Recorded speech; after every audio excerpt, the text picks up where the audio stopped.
Falando de seleção brasileira, e o Dunga, hein? Fica, vai embora. E aí, Roberta Barcelos, como é que fica o comando da nossa seleção? Boa tarde. Boa tarde, Amanda. Boa tarde, Luiz Cândido. Amanda, hoje nós vamos falar de uma decisão que ainda não foi tomada, mas que já gera expectativa nos bastidores do esporte. Dunga e Gilmar Rinaldi devem ser mantidos nos cargos de treinador e coordenador de seleções, pelo menos até a Copa América Centenário, que será disputada em junho nos Estados Unidos. O comando da seleção para as Olimpíadas em agosto, porém, ainda não está tão claro e o desempenho nos Estados Unidos poderá promover uma mudança na comissão técnica.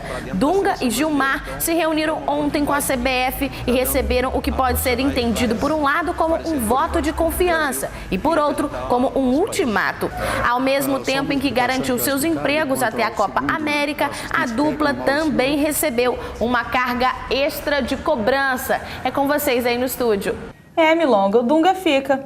A gente estava torcendo para que ele fosse embora, né? Mas parece que nada mudou. E segundo as agências de notícias, os sites esportivos, essa situação do Dunga já estava deixando até com problemas o técnico Tite do Corinthians, porque sabia que a nação brasileira, nação de chuteiras, né, quer o Tite na seleção. É verdade. Né? Então havia aquela expectativa do Tite aceitar ou não, e ele mesmo disse no final, ontem no final do dia, ele disse que até gostou dessa do Dunga ficar, porque ele vai dar mais tranquilidade a ele para trabalhar e ele prefere continuar no trabalho dele no Corinthians e deixa o Dunga, que a seleção tem um treinador e até uma falta de ética ficar nessa expectativa. A gente encontra um torcedor que não fica muito feliz.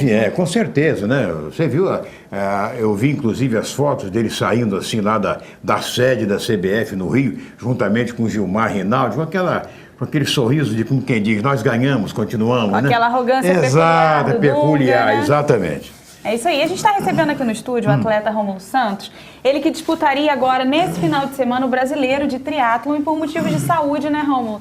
Você preferiu se poupar, o médico preferiu te poupar. O que aconteceu? Conta pra gente. Boa tarde. Boa tarde, Amanda. Boa tarde, seu Luiz. Boa tarde. Prazer estar no novo programa aqui de vocês, né, pela primeira vez nesse novo cenário. Enfim, eu estaria embarcando hoje para o Nordeste, para o Campeonato Brasileiro de Triatlo Olímpico. O triatlo olímpico ele é a distância de 1.500 metros nadando, 40 pedalando e 10 km de corrida. Então, exatamente na terça-feira passada, 8 dias atrás, eu acabei tendo uma infecção viral. Inicialmente foi confundido com dengue, o Zika vírus, mas foi constatada uma infecção viral, ainda não sei qual foi a infecção ao certo, estou esperando alguns exames ainda saírem, mas tive baixa de plaquetas, quadro de febre, enfim, todos os quadros inerentes a uma infecção mesmo.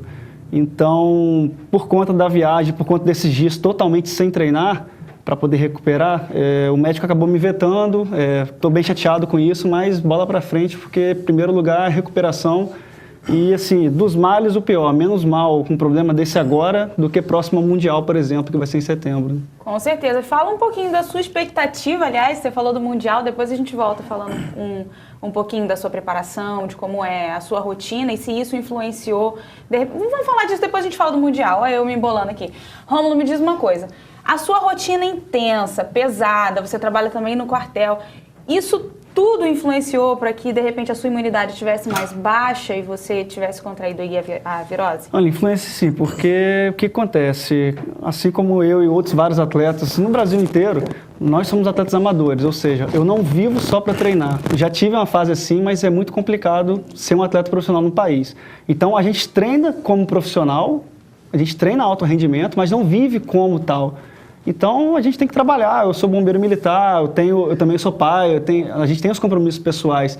Então, são vários afazeres ao longo do dia, tudo cronometrado. O cronômetro não é só na borda da piscina, na corrida, não. O cronômetro é ao longo do dia. 24 horas é até pouco para fazer tudo que tem que fazer. Então, o atleta de rendimento, comparado a uma pessoa normal, ele já tem uma imunidade baixa. Porque o treinamento de alto rendimento ele é agressivo. Eu tinha até um professor meu na faculdade que ele dizia que nenhum atleta é saudável. Isso é verdade, porque a gente não faz a prática da atividade física como qualidade de vida. É fato que a gente tem uma condição cardiorrespiratória maior, a gente tem uma resistência maior, mas o sistema imunológico nosso é uma bomba relógio. Então, qualquer exposição, qualquer coisa que fuja da rotina, uma noite de sono perdida ou algo do tipo, a gente está sujeito a essas infecções ou uma doença como essa que eu contraí, por exemplo. Então, realmente é bem complicado e o sono, a gente costuma dizer que é o doping natural do atleta. E é o que eu menos tenho, assim. Eu tento ao máximo descansar, mas realmente é complicado. Dormir é luxo, né? Com certeza. Então, no sono que tem a maior recuperação. Então, a gente tenta balancear tudo. É complicado, mas chega uma hora que acaba acontecendo isso que aconteceu, infelizmente. Né? É uma rotina muito intensa, né, Luiz? Além de ser um atleta de alta performance, ainda tem que trabalhar e, como ele falou, é pai, ainda tem que cuidar da filha. É uma loucura, né? Com certeza. E ele falou ali sobre o sono, que às vezes no sono ele refaz as energias, né? Sim. Eu me lembrei de um colega nosso aí da imprensa aí, que viajamos juntos para cobrir um evento uma vez em São Paulo. E ele não jantava. Perguntei, você não tem o costume de jantar? Inclusive a empresa está pagando tudo. Ele dizia, não, eu durmo cedo porque o sono alimenta. Então ele é mão de fome, muito. Milonga e suas histórias. A Milonga sempre tem uma história aí para contar. Voltando a falar do Mundial que a gente deixou para lá antes. Qual a expectativa? Como é que você pensa em se preparar para esse Mundial? E um pouco antes da competição, a sua rotina se torna ainda mais intensa? Olha, assim, o Mundial, eu tive até que falando com o seu Luiz no passado, em dezembro eu parei um mês, qualquer atividade que eu fiz na cirurgia de um problema sério que eu tinha de adenoide, desvio de septo e sinusite crônica. E eu fiquei o mês inteiro de dezembro, sofri com pós-operatório que é bem complicado, é chato, só que quando eu retornei em janeiro, eu me surpreendi, porque apenas em 6 semanas eu já adquiri uma forma que eu nunca tinha visto eu adquirir para a fase de treino que é. Porque no início de ano a gente faz uma fase básica. O que é a fase básica? É um volume, é a predominância do volume ao invés da intensidade. Então são treinos longos, onde você visa mais a parte cardiorrespiratória. É justamente se preparar para o que vem à frente. É fazer o condicionamento físico. Justamente. Né? Assim como o pessoal do futebol faz, outros esportes fazem. É bem comum essa área de treinamento esportivo. Então, eu fiz 3 provas esse ano, me surpreendi. Nas 3 provas eu consegui o pódio na Elite. Eu fui 3º lugar geral no Campeonato Capixaba de Aquatlon. Na semana seguinte eu fui campeão carioca de Aquatlon também na Elite. E no domingo passado, antes de contrair essa infecção, eu fui 5º lugar geral no Triatlon Capixaba também, na Praia de Setiba, em Guarapari. Então, os 3 resultados me surpreenderam pelo pouco tempo de treino até então que eu estava no ano, né? Para o Mundial, eu estou muito empolgado devido a essa cirurgia que eu fiz. Minha vida hoje é outra, tanto pessoal como no treinamento, o rendimento é outro. Eu respirava muito mal, eu sabia disso, mas não tinha tamanha noção da proporção disso. Hoje melhorou bastante, influencia em tudo, né? Então, estou muito empolgado com o Mundial. Meu primeiro Mundial de nariz novo, digamos assim, né? Respirando de verdade, porque os médicos até se surpreenderam quando eu procurei para fazer o procedimento, porque realmente era bem ruim. Então, é outra vida, estou empolgado com isso. O Mundial em setembro, no México, eu já estou classificado para o triatlo e para o aquatlon, né? Eu já estou com essas vagas já garantidas desde o ano passado. Em Chicago, eu consegui um 7º lugar e eu já fui 4º no Canadá em 2014. Eu quero voltar, eu quero beliscar essa medalha aí, estou muito empolgado. Já foi 4º com o nariz velho, você imagina agora com o nariz novo? O nariz novo tem que ser o primeiro. Agora, é o México esse ano ainda? México esse ano, em setembro. Cidade de Cozumel. Já está confirmado a sua... Já está confirmado, já estou correndo atrás dos apoios, dos patrocínios, já fechei alguns, estou em busca de novos. Essa é a pior parte, a parte mais estressante, né? Imagino. Então, é correr atrás agora, porque quanto maior a antecedência para garantir essa parte de custo, mais barato sai para o atleta. Então, e a garantia para ficar com a cabeça tranquila, né? Saber que eu vou sem passar dificuldade, sem passar aperto.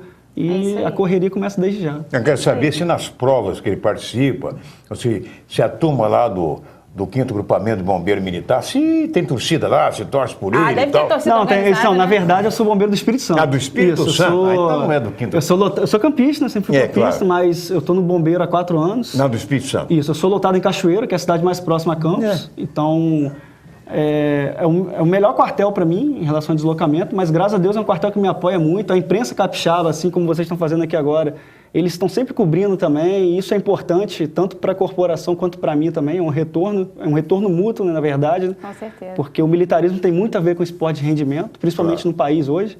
A maioria dos atletas olímpicos são atletas militares, das Forças Armadas, bombeiro, polícia, enfim. É só uma pergunta, não há assim uma competição, uma coisa militar, não? Existe, mas é aquele ponto. O difícil é ir, conseguir os apoios e patrocínios para ir, porque nem sempre a corporação pode arcar com essa questão financeira, até porque é um órgão público.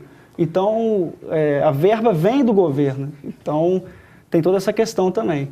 Entendi. Nosso tempo está acabando, a gente vai ter que correr. Desde já eu te convido para voltar aqui no Esporte Total. Você falou, você é atleta, você é bombeiro e você é pai. Então eu quero que você traga a Laila aqui, porque eu já estou sabendo que ela está nadando, não é isso? Tá, já fez as mini travessia. A gente vai à competição de maratona aquática, alguns pais levam os filhos e esses filhos fazem a provinha de 100 metros. Apenas um contornozinho de uma boia, os pais acompanham. Ela tem que idade? Ela tem 3 anos. Ela 3 fez com um ano e meio a primeira. Filho de peixe, né, Milonga? Exatamente. Então, já está convidado para voltar com ela aqui no Esporte Total. Em setembro, né, que ele vai para o México? Isso, o Mundial em setembro. Antes de ir lá, tem algumas provas. Na semana que vem, se Deus quiser, eu tenho o Campeonato Carioca de Aquatlon, a segunda etapa.